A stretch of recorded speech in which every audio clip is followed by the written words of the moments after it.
it really does not represent the values and the ideals of Western Maryland. The Democrats gerrymandered it. They stole it from us effectively, and they openly admitted doing that very thing. But we think Neil is our guy to bring it back home, so to speak.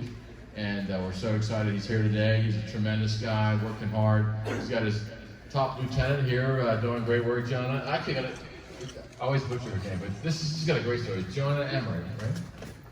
She moved here from Minneapolis, like I think minutes before the whole kicking wheel in Minneapolis went down. I mean, she's a smart girl. She got out of time. Her timing is impeccable, right?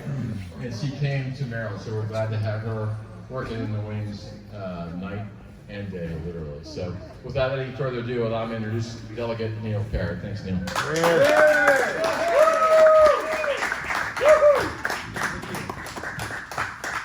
Thank you so much. It's great to be here in Garrett County this afternoon. This is a fantastic county. You guys showed up in greater numbers in the primaries than any other county in the state of Maryland when you look at percent of votes.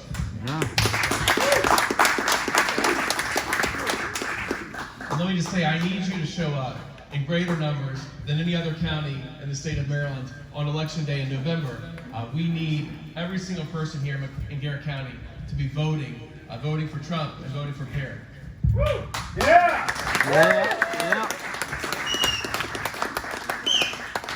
So Fred was talking about the gerrymandering. I'll just talk about that just for a second because that's kind of transition. So that happened. It was Governor O'Malley who did the gerrymandering. I was not happy with that, obviously. And so we got together with MDPetitions.com, which I was the chairman of. We got the signatures. We got it on the ballot. Unfortunately, they wrote the question unfairly. And because of that question, we actually took it to court. We went to the highest court of Maryland and said, hey, this question is not worded fairly. We need to change the question. The court said no. The Secretary of State can basically do whatever he wants, even though people can't understand it. So we lost on the ballot. However, we got it on the ballot. When everybody saw the map, they're like, this map is ridiculous. We need to overturn it. But we have a chance right now to take the seat back. People look at the seat, and some people question, well, can we win or not? So let's just look at the past. 2014, it was a fairly good Republican year. Dan Bongino, does anybody remember him? Yes. Yeah. He ran. He lost by just under 2%. I mean, almost won the seat. But a lot of people don't know in the year 2014, there was also another Republican that ran in District 6. He was running for governor. And you know that in District 6, just forget the whole rest of the state, just District 6, Larry Hogan won that year. And then in 2018, Larry Hogan ran again, of course, across the whole state. But if you look just at District 6, just this map, Larry Hogan won with much better numbers than he ran and won in 2014. So can this seat be won? Yeah. Yeah. Absolutely. Woo! Absolutely. And how are we going to win the seat?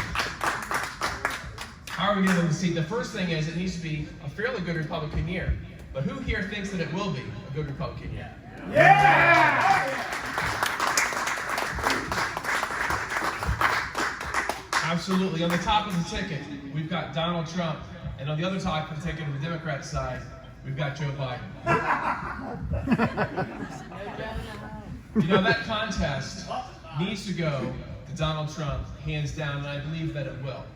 And that will create a red wave across the whole country, which will affect District 6 and allow us to win right here. But it won't happen without us, again, getting our friends out to vote, making sure that we vote, getting our signs out, door knocking, phone calling. We're going to have to work together to make sure that people get out and vote, that they know not just to vote for the top of the ticket, but vote for Trump and vote for Parrott.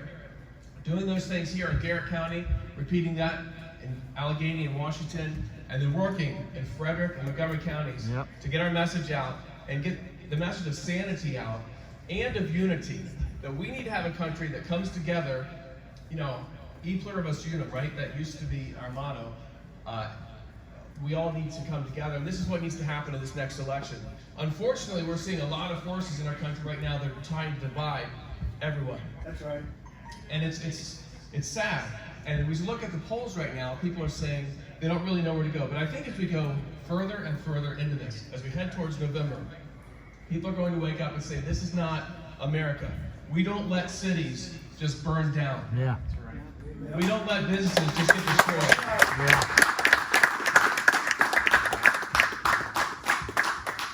The government's job is defined pretty clearly in the Declaration of Independence, where we have the right to life, liberty, and the pursuit of happiness. And if you look at what John Locke said, where they actually got that quote, it was life, liberty, and property. The government is there to protect our life and our liberties, our freedoms, and our property. Right now, unfortunately, we're seeing an assault on our freedoms. Yep. Just look at the churches and look at the MATA. There was a lawsuit. It went to the U.S. Supreme Court. It lost 5-4. Unfortunately, one person who we thought was a conservative didn't end up voting conservatively.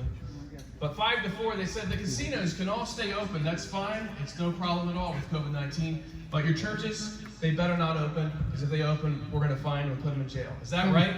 No! No, we have to fight back. But there's good news.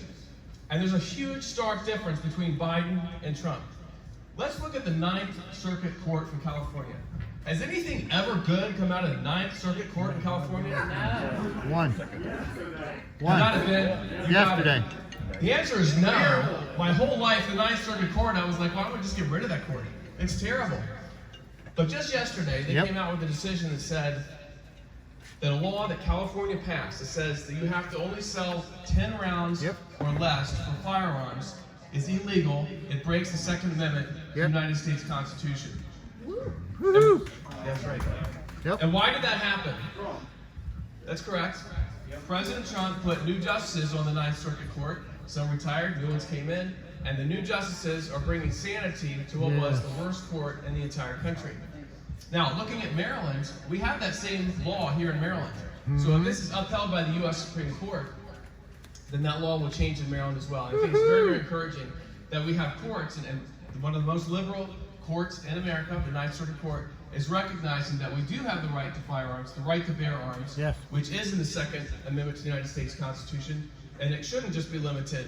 They shouldn't limit it to 10. Now, why did they say that? Why was 10 found to be unconstitutional? Well, first of all, it violated the Second Amendment. The reason that they gave was that 10, they don't sell many that are 10 or less. Most of them are more. It's just not part of the standard. So I was really encouraged to see that decision happen just this week. And we're going to see more good decisions like that if we can get President Trump reelected as president. That's right.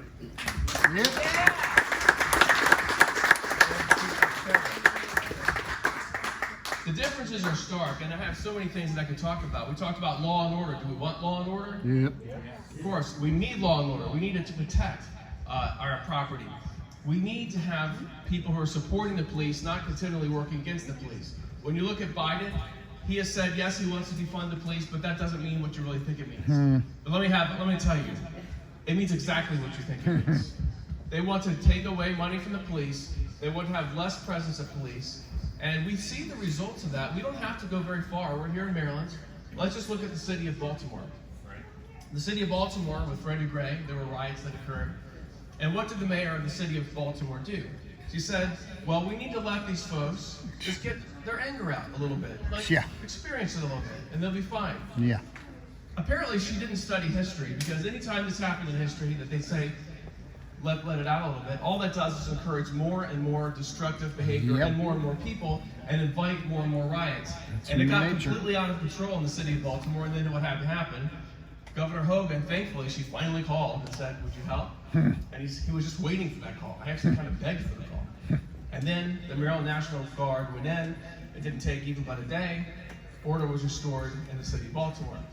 So then, what's the aftermath of that? Well, the aftermath was that the politicians of Baltimore said, we don't want to have an overarching or overreaching police department, so we're going to just pull back a little bit. We're not going to go in the neighborhoods like we used to do. We're just going to let things go a little bit without our presence so much. So what was the result of that? Well, the result was, with a lesser population in Baltimore than we've ever had, going back like 100 years, a long time, our murder rate has increased to the highest that it's ever been. Crazy. That was the result of pulling back. Of course. And that's the result we're going to see across our country if we do not have law and order and support the police, and not defund the police, but make sure that they're there where they need to be. Just look at Portland, Oregon right now. Hell on earth. Is the government doing your job to protect the property of the people in Portland, Oregon? No. No. about Minneapolis? What's happening there? Same. You know, they have that free zone, but that zone's gone. But what's happened to the police in Minneapolis? Well, they're defunding it. They're moving out, and it's going to have disastrous consequences. And it's going to have these disastrous consequences not years in the future, but right now. And we're going to see it as we go towards the November election.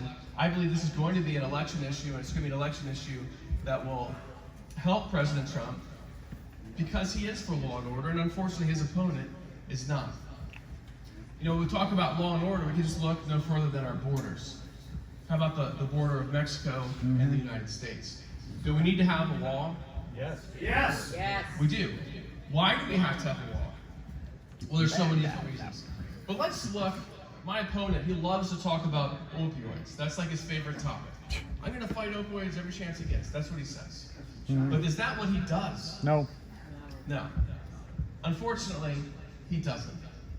If we built the wall between the United States and Mexico, one of the biggest things that would happen would be the drug trade would be reduced. Opioids and fentanyl would be kept out of our country to a much greater degree than it is right now.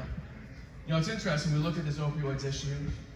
There was a vote that came up in January where he had a chance to say, with the trade bill, there was an amendment that was offered that would say, if someone, another country, is giving us opioids and fentanyl, and they know it, and we know it, that we could restrict the trade with that country and give the president a lot of authority to restrict that trade and to force them to not give us their opioids and fentanyl. That vote only failed by 4 votes. Unfortunately, David Trone was one of the 4 that said, no, I'm not going to go with this amendment.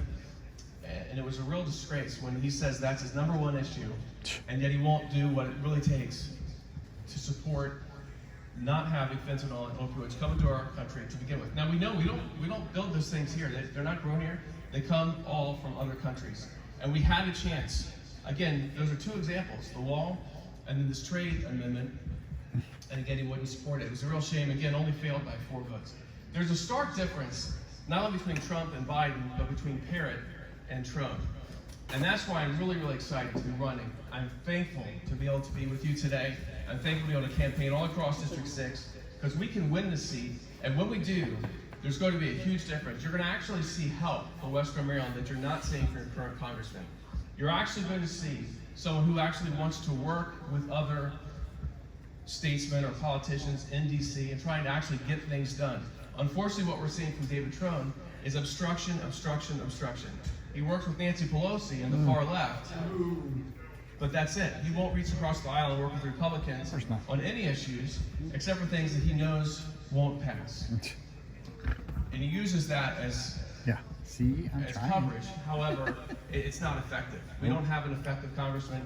And as a matter of fact, our congressman right now is not from Maryland, doesn't live in District 6. He actually lives in Potomac, outside of the district. He grew up in other places and had his business in other places. He just moved here just to take this seat, apparently. He spent $15 million, and I don't have $15 million. But what I have are people like you right here in this room. Yeah.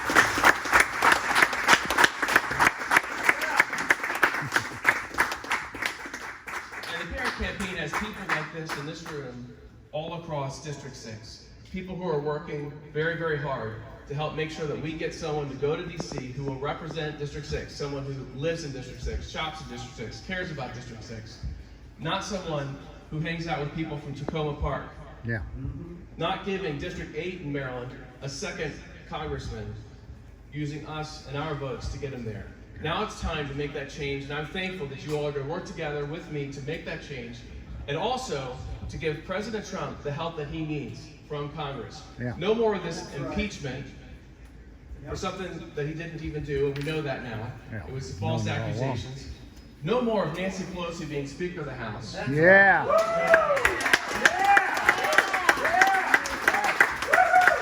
Kevin.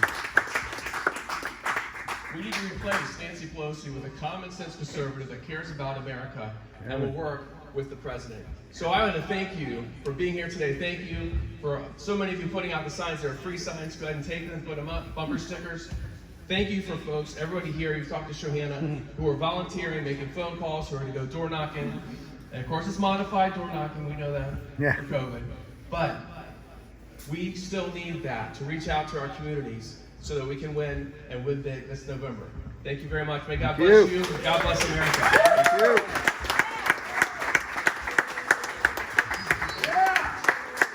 Thanks, Lou. Thanks very much. Speaking of law and order, I forgot to thank our deputy sheriff who's here today.